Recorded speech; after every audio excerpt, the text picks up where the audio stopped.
இப்போ நம்ம முருங்கைக்கீரை சாதப்பொடி செய்ய போகிறோம். இது சாதத்துக்கும் தொட்டுக்கலாம், இட்லிக்கும் தோசைக்கும் எல்லாத்துக்குமே சாப்பிட்டுக்கலாம். அதுக்கு தேவையான பொருளை ஃபஸ்ட்டு எடுத்துப்போம்.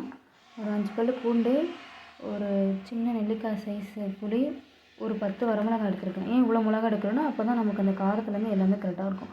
ஒரு 5 காம்போடு எடுத்துருக்கேன், 5 காம்பு இல்லாமல் எடுத்துருக்கேன். எல்லோரும் சொல்லுவீங்க காம்பு எடுத்துக்கலாம் அப்படின்ட்டு. காம்போடு எடுத்தாங்கன்னா காம்பும் சத்து தான். அதில் ஒரு 5 மட்டும் காம்போடு எடுத்துருக்கேன், மிச்சம் 5 வந்து காம்பு இல்லாமல் எடுத்துருக்கேன். அப்புறம் கொஞ்சமாக கடலைப்பருப்பு, துவரம்பருப்பு, கொஞ்சமாக உளுத்தம்பருப்பு, இது எல்லாத்துலேயும் கொஞ்சம் கொஞ்சம் கொஞ்சம் கொஞ்சம் எடுத்துருக்கேன். தாளிப்பு நம்ம பருப்பு பொடி செய்வோம்ல, அதுக்கேற்ற மாதிரி தாளிப்புக்கு ஏற்ற மாதிரி கடலைப்பருப்பு, துவரம்பருப்பு, உளுத்தம்பருப்பு 3மே எடுத்துருக்கேன். உங்களுக்கு பருப்பு ஆப்ஷன் தான், துவரம்பருப்பு ஆப்ஷன் தான், கடலைப்பருப்பும் ஆப்ஷன் தான். உளுத்தம்பருப்பு கொஞ்சமாக சேர்த்துக்கோங்க, பொடி வரணுன்றதுக்காகவே உளுத்தம்பருப்பு கண்டிப்பாக சேர்த்துக்கணும். கடலைப்பருப்பு, துவரம்பருப்புன்றது ஆப்ஷன் தான். சாப்பிடாதவங்க கூட இதை நல்லா விரும்பி சாப்பிடுவாங்க, டேஸ்ட்டு நல்லாயிருக்கும். இப்போ அடுப்பு பற்ற வச்சுட்டு ஒரு கடையை அடுப்பில் வச்சுருவோம்.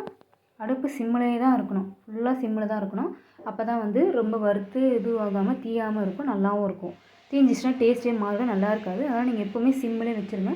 ரொம்ப கடாயும் சூடாகக்கூடாது.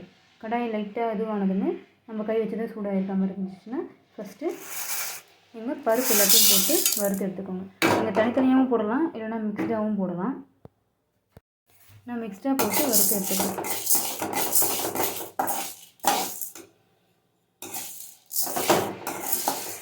எண்ணெய்லாம் எதுவும் ஊற்ற வேண்டாம்.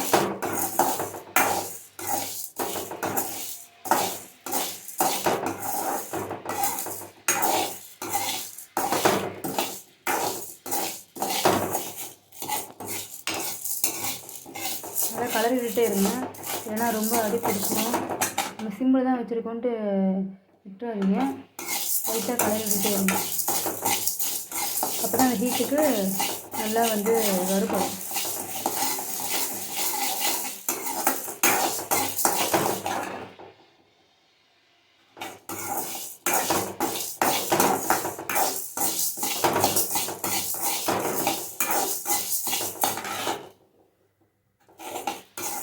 இப்போ அடுப்பை கொஞ்சம் ஃபுல்லாக வச்சுட்டு நல்லா ஃப்ரை பண்ணிகிட்டே இருங்க. ஃப்ரை பண்ணால் தான் அந்த ஹீட்னஸ்ஸு அந்த பருப்பு எல்லாத்துலேயும், எதுக்காக நம்ம இந்த மாதிரி ஃப்ரை பண்ணிகிட்டே இருக்கணும், அப்போ தான் எல்லா சைடும் வந்து அந்த பருப்பு வந்து வறுபடும். அதனால தான் ஒரு சைடு மட்டுமே அப்படியே வச்சுட்டு மட்டும் வறுப்படாது, இந்த மாதிரி வறுத்துக்கிட்டே இருந்தால் தான் அது வறுபடும். நல்லா ஃப்ரை பண்ணிட்டே இருங்க.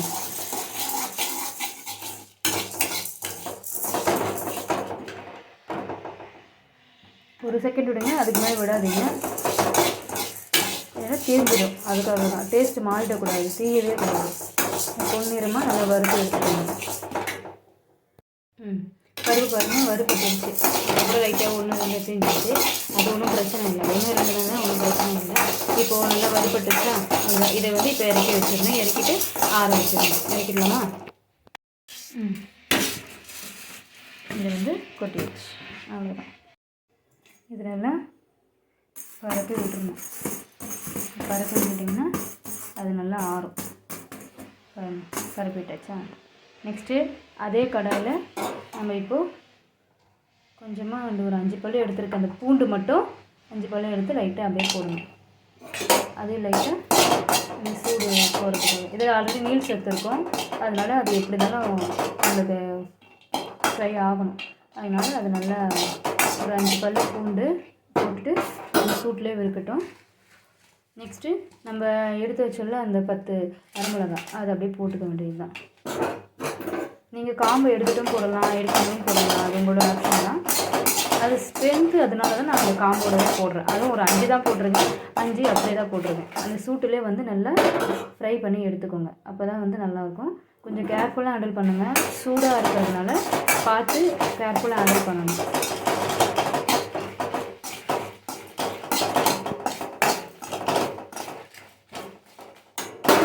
சிம்மிலே வச்சு செய்யுங்க, ஒன்றும் பிரச்சனையே கிடையாது.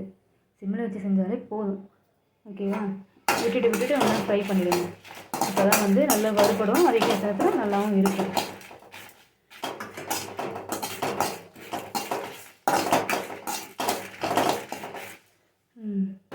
சிம்மில் வச்சாச்சு, வறுபட்டுடுச்சு.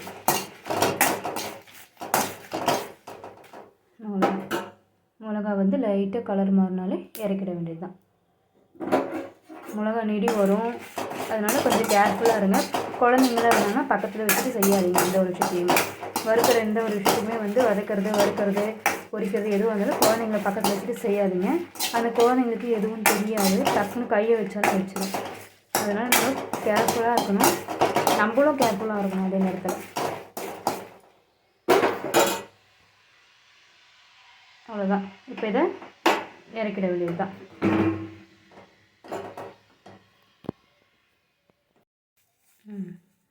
இதையும் அதே தட்டில் கூட கொட்டிட்டு ஆற வச்சிட வேண்டியது தான்.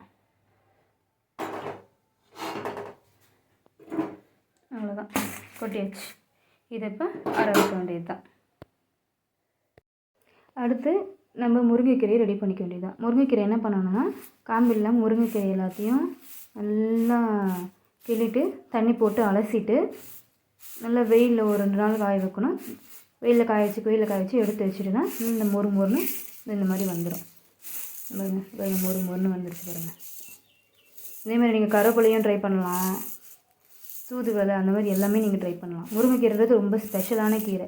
இதோட அருமை யாருக்குமே தெரிய மாட்டேங்குது. ஆனால் இது ரொம்ப ஸ்ட்ரென்த்து, உடம்புக்கு விட்டமின், எதிர்ப்பு சக்தி எல்லாமே இதில் இருக்குது.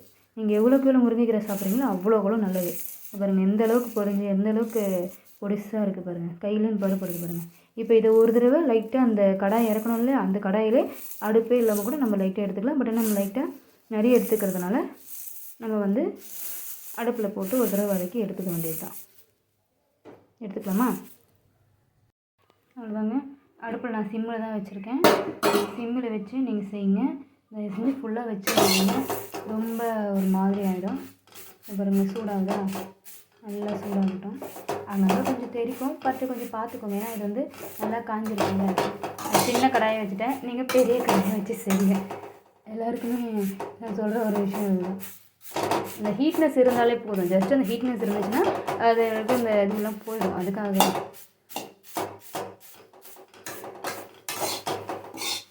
இப்போ வறுத்து எடுத்துக்கணும். இப்படி தான் கொஞ்சம் கொஞ்சமாக நம்ம திருப்பிட்டே இருந்தோம்னா அது லைட்டாக அந்த வறுத்து வந்ததே போதும்.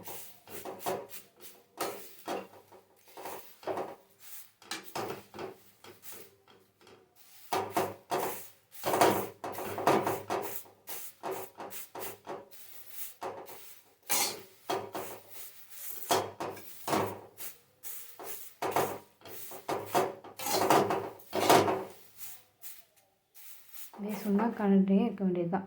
அவ்வளோதான், வறுபட்டுரும். இப்போது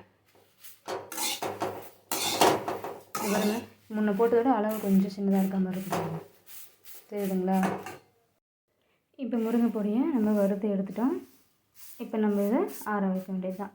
எதுக்காக வறுக்கிறோம் அப்படின்னா ரொம்ப நல்லது. வறுத்தா அந்த பாருங்க வறுக்க இப்போவே ஸ்மெல்லு அவ்வளோ அழகாக சூப்பராக கம்மன்னு வருது. முருங்கைக்கீரையுடைய ஸ்மெல்லு சூப்பராக இருக்கும். நீங்கள் செம்மையாக டேஸ்ட் பண்ணலாம். இதை நீங்கள் கண்டிப்பாக டேஸ்ட் பண்ணி பாருங்கள், ரொம்ப நல்லாயிருக்கும். சாப்பாட்டுக்கு இந்த குழந்தைங்களாம் சாப்பிடவே மாட்டாங்க, ஸ்ட்ரென்த்தே இல்லை, வீக்காக இருக்காங்க அப்படின்னா அவங்களுக்குலாம் இதெல்லாம் நீங்கள் கொடுத்தீங்கன்னா ரொம்ப நல்லது. ரொம்ப ஸ்ட்ரென்த்து. இதை நம்ம வறுக்கிறதுனாலையும் இது பண்ணுறதுனாலையும் காய வச்சு தான் வறுக்கிறோம், அதனால் இதில் ஸ்ட்ரென்த்லாம் ஒன்றும் குறையாது. இந்த மாதிரி நீங்கள் சாப்பிட்டிங்கன்னா ரொம்ப நல்லது. குழந்தைங்களுக்குலாம் கண்டிப்பாக செஞ்சு கொடுங்க. யார் ஹெல்த்து கம்மியாக இருக்காங்க, சாப்பிடவே மாட்டேன்றாங்க, அவங்களாம் இதெல்லாம் வந்து கொஞ்சம் நல்லது, ரொம்ப நல்லது. நீங்கள் செஞ்சு கொடுங்க. இப்போ நம்ம இந்த பொடியை அரைச்சிக்க வேண்டியது தான்.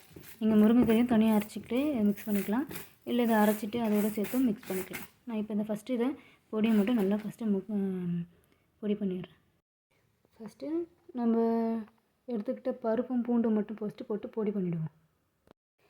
இந்த பாருங்கள், நம்ம எடுத்துக்கிட்ட பருப்பு பூண்டு இதெல்லாம் மட்டும் ஃபஸ்ட்டு போட்டு பொடி பண்ணிவிடுவோம். அவ்வளோதாங்க, பொடி ஆகிடுச்சு பாருங்கள், நல்லா பொடியாகிடுச்சுங்களா?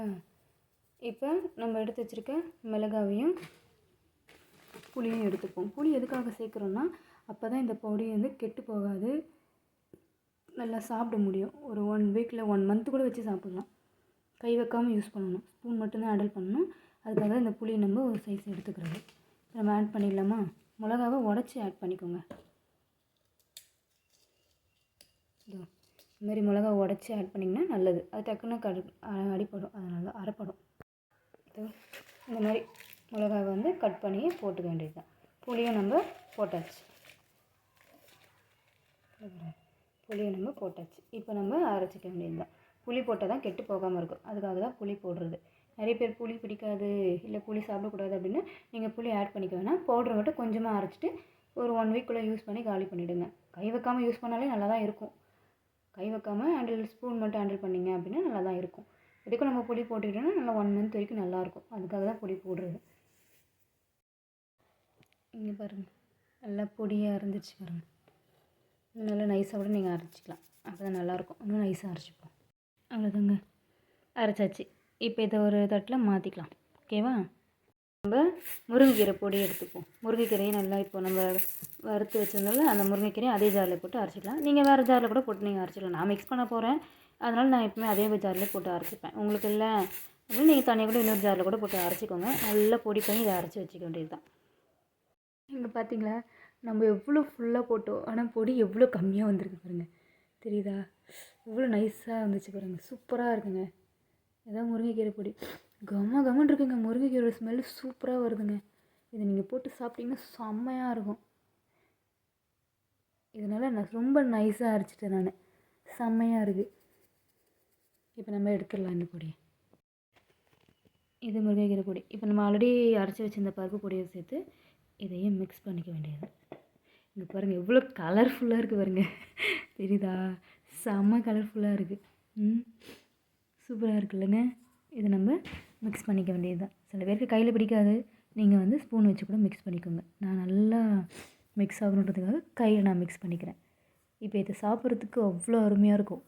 சாப்பாட்டுக்கு கொஞ்சமாக நெய் ஊற்றி இந்த பருப்பு பொடியை வச்சு சாப்பிட்டு பார்த்தா அவ்வளோ அருமையாக இருக்குங்க.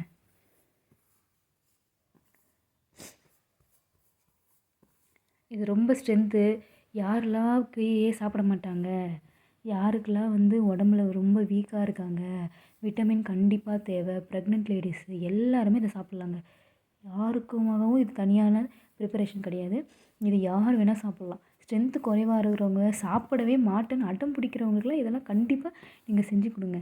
ரொம்ப ஸ்ட்ரென்த்துங்க இது. இதை நீங்கள் சாப்பிட்டிங்கன்னா ஒரு 3 மந்த் சாப்பிட்டிங்கன்னா கூட போதும். ரெகுலராக 3 மந்த் எடுத்துக்கோங்க. செம்மையாக உங்களுக்கான டிஃப்ரென்ஸ் நல்லாவே தெரியும். நீங்கள் எவ்வளோ ஹெல்த்தியாக இருப்பீங்க, எவ்வளோ ஸ்ட்ராங்காக இருப்பீங்கன்ட்டு. இது வெயிட் லாஸ்க்கும் யூஸ்ஃபுல்லாக இருக்கும். எதுக்காக வெயிட் லாஸ்ன்னு அப்படி சொல்கிறோன்னா, நம்ம இதில் வந்து முருங்கைக்கீரை ஆட் பண்ணியிருக்கிறதுனால இது வந்து நமக்கு பசி எடுக்காது. அதிகமாக பசி எடுக்காது. ஜீரண சக்தியும் இருக்கும். அதே நேரம் விட்டமினும் அதிகமானது. அதனால் நீங்கள் வந்து இதை கண்டிப்பாக சேர்த்துக்கோங்க. இந்த கோல்டு நேரத்தில் அப்படின்னு அதெல்லாம் நீங்கள் செஞ்சு கொடுத்தீங்கன்னா ரொம்ப ஹெல்ப்ஃபுல்லாக இருக்கும். இரும்பு சத்தும் இந்த முருங்கைக்கீரையில் ரொம்ப அதிகம். இதெல்லாம் நம்ம வெளிநாட்டில் தேடி வாங்கி சாப்பிட்றாங்க. நம்ம நாட்டில் இருக்கிறது நம்ம வந்து அலட்சியமாக பார்க்குறோம். ஆனால் வெளியிலலாம் பார்த்திங்கன்னா இதை வந்து அமெரிக்காலலாம் அவ்வளோ டாலர்ஸ் கொடுத்து வாங்குறாங்க இதெல்லாம். ஏன்னா அவ்வளோ ஸ்ட்ரென்த் இருக்குது இதில் அப்படின்றது அவங்களுக்கும் தெரியும், நமக்கும் தெரியும். ஆனால் நம்ம கிட்டவே இருக்கிறதுனால நமக்கு அதோட அருமை தெரிய மாட்டேங்குது. நம்ம வெளியில் போயிட்டு வந்தது இதோட அருமை நமக்கே தெரியும். இதை நம்ம அழகாக பொடி பண்ணி வச்சுருக்கோம். இதுக்கப்புறம் நெய் ஊற்றி சாப்பிட வேண்டியதுதான். உங்களுடைய குழந்தைங்களுக்கெல்லாம் கண்டிப்பாக செஞ்சு கொடுங்க. ஹெல்த்து கண்டிப்பாக இம்ப்ரூவ் ஆகும். எல்லா சேஞ்சஸும் நீங்களே பார்ப்பீங்க. உங்கள் ஹஸ்பண்டுக்கும் சரி, உங்கள் வீட்டில் இருக்கவங்களுக்கும் சரி, குழந்தைங்களுக்கும் சரி, பெரியவங்களுக்கும் சரி, இது எல்லாமே எல்லாேருக்கும் யூஸ்ஃபுல்லாக இருக்கும். இதை கண்டிப்பாக சாப்பிட்டு எல்லோரும் ஹெல்த்தியாக இருங்க, ஹாப்பியாக இருங்க. இந்த வீடியோ பிடிச்சிருந்தால் லைக் பண்ணுங்கள், ஷேர் பண்ணுங்கள், சப்ஸ்கிரைப் பண்ணுங்கள். பாய்.